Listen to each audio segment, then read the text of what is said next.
Hi, welcome back to Dawn Digs In. We are going to talk today about what is the best diet out there. Now, I see it all the time. People are constantly writing on blogs, on community pages. What is the best diet? How do I do that? Where do I start? What really works?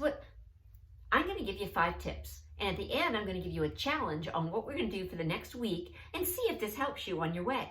So my first tip is, I don't believe in a diet. I believe in changing your lifestyle. Okay, I've done all the diets. I've done the keto. I've done them all. But what's worked for me is small, consistent changes in my lifestyle. Instead of just going, I'm never going to eat that ever again. Fail. But if I go, I'm not going to have that second cup of coffee with the cream in it. I'm not going to the Starbucks. I'm going to make a coffee at home. I'm not having the bag of chips. I'm going to have the little, Halloween size bag. That's a serving. I'm going to have, I'm not going to have the salty snacks. I'm not going to eat after dinner. Like, these are all little decisions that will get you where you want to be without depriving you completely. Slow and steady is going to win this race. The second thing is being aware of what you eat. It goes with the first thing, okay? Finding something you can do consistently and for the long term, and being aware of what is going in. We make these decisions of what we're going to eat. We're the only ones responsible for it. If we are overweight, it's our fault. Nobody's shoving the food down our throats. It's our decisions that we are making that are bad for us. So it's making better decisions. You make thousands of decisions a day, so make a couple better decisions on what we're going to have to eat when you're planning out your meals. Being aware. It's really important that we are aware of what we are having. Number 3 is reading labels. Okay? Reading labels, not only to see what's in them, but what is a serving size. Serving sizes are so deceiving. I'm going to use a few examples that, Kraft dinner. Okay? How many times have you made Kraft dinner and you eat the whole box? Well, it's 4 servings in a box. Spaghetti. A serving of spaghetti is 1 cup. A serving of protein is the palm of your hand. A serving of cheese is 4 dice.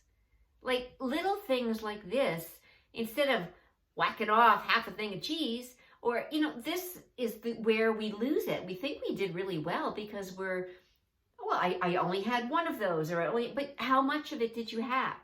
So this is really, really big, is being aware of your serving size. I have a bunch of little bowls, and that's what I use I measure everything. I have a cereal that the serving size is 1/4 cup, and I literally measure 1/4 cup. I measure my cat's food. I weighed out 30 grams, and that's what they're allowed to have, and that's all they get, 30 grams. So it's simple little things like this that are going to make a really big difference as we go along. Limiting our alcohol. Okay, I know summer's coming to an end, so we're not really drinking as much, but if you're pounding back those Palm Bays, man, they add up really quick, and alcohol, it makes you bloated, it makes you puffy, it does a lot of these things to you, where if you really need to have a drink, pick something else. Pick, a low-carb drink or a low-calorie drink, and, not those new water drinks. I think they taste horrific, but I would much rather have some vodka and water with some squirt. It tastes great to me, but if you have to have it, be aware of what you're having. Stay away from those sugary drinks that have so much in them that it's just so bad for us in every single way. And thinking about, is this the best choice for my body and what I'm having? Is this choice going to help my progress or hinder my progress? Do I really want this? Really big one is in the decision making is, do I really need this? Am I just mindlessly eating, or am I hungry? Don't eat if you're not hungry. Make sure that you're really hungry before you have something. The best diet is not about quick results. It's about a marathon. Okay, it's like the tortoise and the hare. It didn't come on overnight. It's not going to come off overnight. Don't be thinking I'm losing 20 pounds by the end of the month because I've got a big party to go to. It doesn't work that way. Slow and steady. As much as you don't want it to be that way, we didn't gain weight by doing it overnight. We didn't eat everything for a week and all of a sudden we gained weight. No, we did it slow and steady over a long period of time. It's like having a baby. And you want that weight gone immediately. Well, it took you 9 months to gain that weight from that baby. So it's really going to take you a while to get that back off again. The same thing with your diet. Don't rush yourself. Don't beat yourself up over it. Take your time. Make better choices along the way and take your time. And you will find that it is something that you're much better able to stick to when you are eliminating small little things from your diet all the time. And you're not even really going to notice them. It's like going to the drive-thru and making the better choice. Instead of the Big Mac, get the single burger. Instead of the 4-piece dinner, get the 2-piece dinner. These are the things that are going to make or break your diet, not starving yourself. It's making better choices, because it's all about what you put in, and you're the one making these decisions on what you're going to eat. Simple. Lifestyle changes. What do you want? Remember your why. Like, why are you doing this? You're doing this for yourself, okay? Write it down. Log your food. I know it's boring and everybody hates to log their food, but I'm telling you, it's like the portion size of the spaghetti. You know, you might go, well, I only had spaghetti today, but if you had 5 portions of spaghetti, that was a lot. So you need to be aware of these things and act accordingly and try to eliminate them in a simple way. Exercise. Okay? I know, but we need to get exercise and we need to make our body move. And don't say, oh, well, I have a really active job. Well, it doesn't matter, because your body is used to that job. You need exercise over and above what you do every day. You need to do something else because your body is used to the amount of calories it has and the amount of activity you use, and it's used to maintaining you at that weight. So you need a deficit in the eating and an increase in the activity to get the results that you're looking for. And it will come. Believe me, it will come. We're here to help you. It will come. But just little choices, and not saying like, what's the best diet out there? Because the best diet out there, again, is the one that you can follow, that is easy for you, that doesn't require a lot of thought, that is just mentally making better choices for yourself. Simple choices of the, not the extra handful of snacks at 500 calories, not the handful of cookies at 500 calories. And before you know it, you've had 2,000 calories in mindless eating.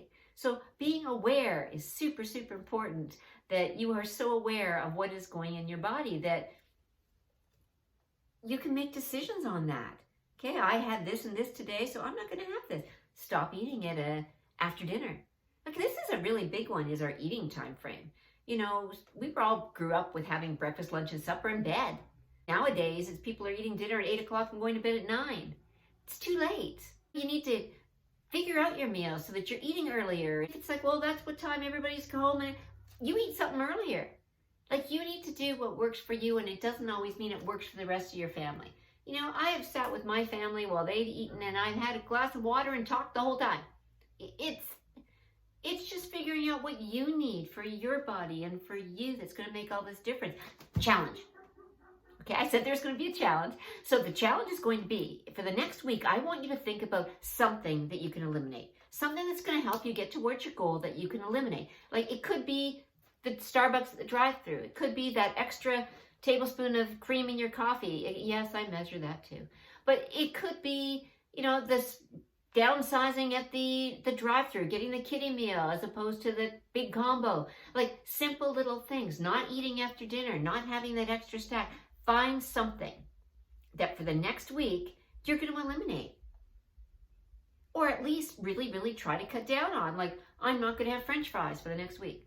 That's what I've decided. That's my thing. Because I seem to go on these spurts of, I don't have French fries forever. And then it's like, my God, I've had French fries 4 times in the last 5 days. Simple little things that you're going to eliminate that are going to help you. And then next week, pick something else.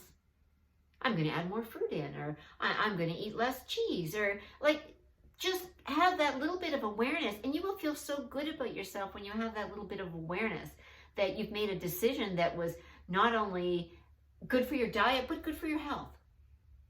So I want you to think about it. I want you to work on the best diet for you, because the best diet for you is the one that you can stick to. Get the exercise in, be aware, read your labels.